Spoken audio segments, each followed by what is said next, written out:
Всем привет! Сегодня у нас будет небольшой видеоанонс, где я вам покажу одни из своих последних приобретений, которыми я пополнил свою коллекцию. И здесь я вам покажу не только легковые автомобили в масштабе 1 к 43, но и американские грузовики в 64-м масштабе от Neoscale Models. И на основном канале я уже говорил, что я собираю в основном 43-й масштаб, есть некоторые исключения, и как раз серия американских траков – это одно из исключений. Эти машины мне очень нравятся, стараюсь пополнять ими свою коллекцию. У Neo прекрасное качество сборки, отличная покраска, и детализация этих маленьких грузовиков ничуть не уступает аналогам в 43-м масштабе. И мы вернемся к обзору подобной техники на основном канале ближе к лету, а пока что я покупаю грузовики за кадром, и их скопилось уже довольно большое количество. Начнем мы, пожалуй, со спортивного автомобиля Mercedes-Benz C111, прототип 69-го года, первый выпуск, и это модель в коробочке Best of Show, BOS Models, и эти модели долгое время продавались за вполне внушительную сумму, 45 евро, и свой экземпляр я взял с небольшой скидкой за 36 евро, и это уже хорошая цена за такую интересную модель. И помимо BOS, такого Мерседеса в 43-м масштабе промышленным способом больше никто на сегодняшний день не предлагает. И как раз можно собрать довольно хорошую коллекцию экспериментальных Мерседесов. Например, такой Мерседес еще выпускал Neoscale Models в немножко другом исполнении. Есть в моей коллекции модель от Mini-Champs. Это довольно старое изделие. У него открывается капот, отлично проработан моторный отсек. И есть модель от Autocult. Похожий Мерседес, только в белом варианте окраски, у него немного видоизменена задняя часть. И как-нибудь на эти Мерседесы я сделаю детальный видеообзор, расскажу вам подробнее об этих машинах. И если вы собираете Мерседес, то можете тоже пополнить таким автомобилем свою коллекцию. И второй Мерседес — это тоже модель C111, только уже второе поколение с дизельным двигателем, и это прототип 76-го года выпуска. И у этой модели немножко видоизменен кузов, также передняя часть, другие колесные диски, другой интерьер, цвет очень похож, но он тоже немножко отличается оттенком. И эта модель идет в серии Neo Concept, она обычно продается за 75 евро, эту машину я купил за 40 евро, хорошая цена, так что если вы тоже собираете технику от Neo, можете обратить на эту модель свое внимание. И следующая машина — это легковушка от Neoscale Models, Dodge Aries K-Car. Очень неоднозначный автомобиль, непонятный дизайн, также довольно компактная машина, что нетипично для американской техники того периода времени, но модель вполне удачная, отличная детализация, аккуратная сборка, и у Neo было два варианта окраски этих автомобилей. Один автомобиль в темно-бордовом цвете, как раз эту модель я держу в своих руках, и вторая машина была, по-моему, в светло-зеленом цвете, у нее были другие колесные диски, другие регистрационные номерные знаки, но у зеленого автомобиля, по-моему, были чуть переразмерены колесные диски, а у этой машины они вполне попадают в 43-й масштаб, поэтому я взял вот такой классический вариант исполнения, и эту модель я взял для полноты коллекции, потому что собираю американскую технику от Neo, и эта машина идет в коробочке American Excellence. Следующая модель — это грузовик в 64-м масштабе, Chevrolet Tilt Cap 60-го года выпуска. Очень симпатичный сидельный тягач, и похожий грузовичок я уже показывал на основном канале, только там был GMC с кабиной бордового цвета, и грузовики друг от друга отличаются. И у этого сидельного тягача другие колесные диски, также другое оформление передней части. Здесь уже установлено 4 фары ближнего света, и также здесь есть другие мелкие визуальные отличия, которые мы посмотрим, когда я буду делать детальный видеообзор на этот грузовик. Также покажу вам еще один Mercedes-Benz в коробочке от Mini-Champs в тюнинг-исполнении Brabus. Я собираю серию автомобилей Brabus, и у меня в коллекции есть модели не только от Mini-Champs, но и от Schuko из серии Pro R. Некоторые модели я вам показывал на основном канале, некоторые еще не показывал, но со временем я сделаю на них детальные видеообзоры. И у Mini-Champs такой Mercedes предлагался в двух вариантах окраски. Второй автомобиль был в темно-синем цвете, и у него был бежевый салон, если мне не изменяет память. Но мне больше понравился серебристый вариант исполнения. Во-первых, серебристая краска лучше ложится на корпус автомобиля, и здесь лучше выделены грани довольно сложного кузова, и у этого автомобиля очень красивый, такой темно-бордовый, немножко сиреневатый цвет салона. Также черные колесные диски, и окантовка на диске сделана в точно таком же цвете, как салон. Красивая машина, если вы собираете тюнинг автомобиля, эта модель станет отличным украшением вашей коллекции. И также покажу вам серию небольших развозных фургонов от Neo Scale Models. Я собрал все три модели. И первый фургончик — это Chevrolet Corvair Window Van, автомобиль для перевозки пассажиров. Очень красивый, темно-насыщенный красный цвет. И эти модели сейчас исчезают с продажи, потому что это довольно старое изделие, и сейчас уже идет распродажа на некоторые модификации, и Neo распродает свои остатки. Так что если в вашей коллекции еще нет подобной техники, она вам очень нравится, можете смело ее приобрести.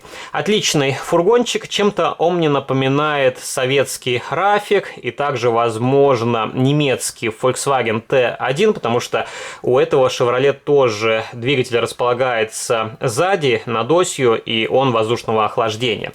И покажу вам еще один фургончик на таком же шасси. И эту модель, возможно, я вам показывал как-то давно на основном канале, но сейчас хороший, скажем так, момент, чтобы посмотреть, как выглядят эти автомобили рядом друг с другом. И здесь как раз отчетливо видно, что у машин отличается не только схема окраски, но и окрас некоторых деталей. Например, на пассажирском варианте бампера хромированные, на фургоне они просто белого цвета. Также отличается схема окраски колесных дисков и колпаков. На варианте автобуса есть white-wall, на фургоне они отсутствуют. И также отличается не только окраска салона, но и дизайн диванов. На автобусике это сплошной диван, на фургоне это отдельные сиденья. И здесь отличаются декоративные шильдики, естественно, номерные знаки. И также покажу вам третий развозной фургончик. Это открытый пикап, тоже на этой же базе, но здесь также имеются визуальные отличия. И вот именно эта троица отлично смотрится в коллекции, и эти модели просто радуют глаз. Отличное сочетание цветов, очень красивые, нарядные. И вообще мне нравится американская техника 60-х, 70-х годов. Она действительно очень отличается от других машин, которые были в Европе, в Японии в то время. И эти машины даже до сих пор смотрятся очень современно. Следующие модели, которые я вам покажу, находятся на столе. Автомобиль Porsche от Mini-Champs, машина в дилерском исполнении. Это Panamera 4S с дизельным двигателем.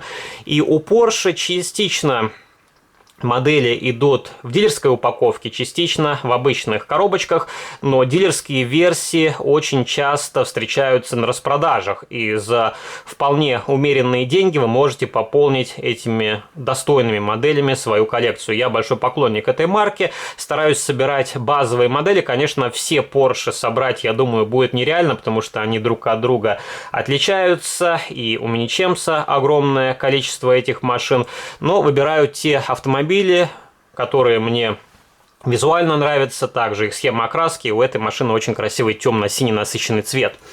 И следующая модель это BMW 520 в ярко-красном цвете, который называется Феникс.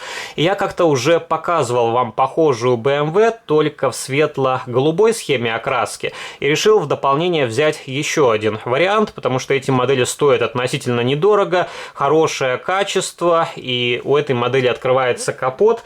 И, наверное, я еще возьму темно-зеленый автомобиль с кузовом цвета металлик.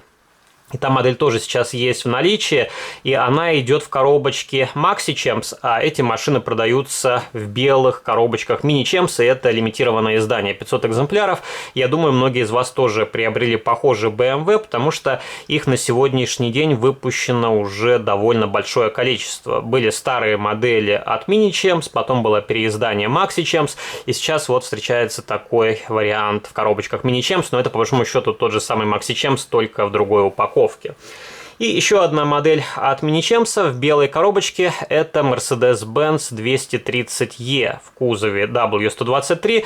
У этой машины мне тоже очень понравилась схема окраски, темно-синий цвет металлик. И у меня в коллекции подобный Mercedes был от Mini Champs в темно-золотистом цвете, и у него были другие колесные диски с колпаками. И колпаки были окрашены в цвет кузова автомобиля, а здесь колесные диски уже другого дизайна. Тоже хороший автомобиль, я сделаю на него детальный видеообзор на основном канале. Еще одна машина. Это Mitsubishi i 2011 года от J-Collection. Эти машины продавали по очень хорошей цене, по-моему, 6 или 5 евро. И решил взять вот такого малыша в свою коллекцию просто для истории. Тем более довольно интересная машина. Она хорошо будет смотреться на фоне автомобилей Smart и других микролитражек. И здесь машина сделана с различными надписями. Фирма Tein, которая торгует комплектами подвески для японских автомобилей. И у J-Collection такой Mitsubishi также предлагался в других вариантах окраски. И у других машин были другие колесные диски. Здесь сделаны литые диски в виде такой ромашки, а на вторых автомобилях они были с другим дизайном. Тоже вполне хорошая машина по качеству исполнения. J-Collection это что-то среднее между Maxi Champs и Mini Champs. Встречаются хорошие машины, встречаются чуть упрощенные. И если вы в коллекцию хотите машины от этого бренда, то их нужно выбирать. Но у них огромный ассортимент именно японской техники. Далее я вам покажу сидельный тягач Mack B61T, который копирует прототип 1957 года выпуска. Тоже забавный грузовичок. И похожий грузовик в 43-м масштабе у меня есть от XO Models и есть модель от Franklin Mint. И на грузовики в 43-м масштабе я делал детальные видеообзоры на основном канале. Кому интересно, можете их найти. Тоже хороший грузовичок, и мы его как-нибудь рассмотрим. И у Иксу в ближайшее время должен появиться похожий Mack, только в трехосном исполнении. И также такая модель заявлена в испанской журнальной серии, посвященной американским тракам. И там грузовик будет тоже желтого цвета, и полуприцеп у него будет для перевозки топлива. Но журнальную серию покупать не буду, потому что, во-первых, она в Испании стоит чуть дороже, если покупать ее через интернет-ресурсы, и там очень дорогая доставка. Если купить, например, журнальный Mack, то он обойдется где-то в 60-70 евро. И, конечно, этих денег модель не стоит, и буду ждать, когда она выйдет в коробочке XO Models. И еще один грузовичок, который я вам покажу. Это Diamond T 921B, который копирует прототип 1955 года выпуска. Очень необычный грузовик, красивый вариант окраски. И здесь машина окрашена в цвет слоновой кости, а крылья и колесные диски у него белого цвета. Они контрастируют, и грузовик смотрится очень нарядно. И как-нибудь на эту машину я тоже сделаю детальный видеообзор. И все эти модели от Neo копируют настоящие прототипы. Если посидеть в интернете, поискать фотографии настоящих грузовиков, то как раз выдаст вот такой прототип с такими же надписями и в такой же схеме окраски. И покажу вам последние три модели от бренда Noref. И это концепт-кары. Они идут в очень симпатичных квадратных кубических коробках. И первый автомобиль — это спортивная машина, которая сделана для игры Gran Turismo. И был тоже, по-моему, настоящий макет. Он не ездил, но можно было встретить автомобиль на выставке в Женеве. Очень необычная техника. И, в принципе, эти модели станут украшением любой коллекции. Конечно, их сложно причислить к обычным автомобилям, но из серии концепт-каров это вполне хороший вариант. И у Норев в серии автомобилей Renault было довольно много интересных концепт-каров, но я их покупал очень выборочно, в основном те автомобили, которые мне визуально нравились. И покажу вам следующую модель. Она идет в точно такой же коробочке, как и предыдущий Renault, только коробка другого цвета, и здесь написан Concept Car Collection. И это Формула-1 Renault RS 2027 Vision. И эти модели выпущены ограниченным тиражом, 4000 экземпляров. У меня машина под номером 1713.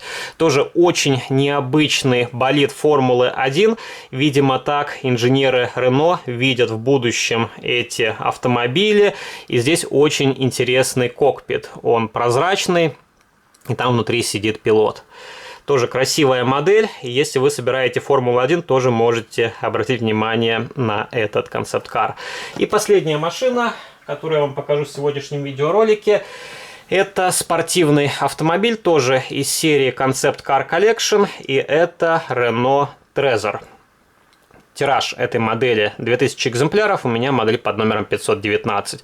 Тоже очень необычный спорткар, у него красные окна, и машина смотрится просто невероятно. И это электромобиль. Если почитать информацию о настоящей машине, то у нее тоже очень много интересных технических решений. И, конечно, модель сделана чуть проще, чем настоящий автомобиль. Например, у настоящей машины некоторые элементы сделаны в форме чешуи, как на рыбке, а здесь получается просто эти элементы окрашены серебристой краской с большим зерном, но это тоже потому, что есть какие-то ограничения, и, например, такую структуру, как на настоящем автомобиле, сделать в 43-м масштабе, я думаю, будет практически нереально, во всяком случае, за эти деньги. Вот такие автомобили, которые я хотел вам показать в сегодняшнем видеоролике, и пишите ваши комментарии, какая машина вам понравилась больше всего, на какую модель вы бы хотели раньше увидеть детальный видеообзор. Не забывайте поддержать этот видеоролик лайком, жмите на колокольчик, чтобы не пропустить уведомления о выходе новых видеороликов на этом канале. Подписывайтесь на основной канал, там выходят детальные видеообзоры на большинство моделей. А на сегодня это все. До новых встреч. Пока.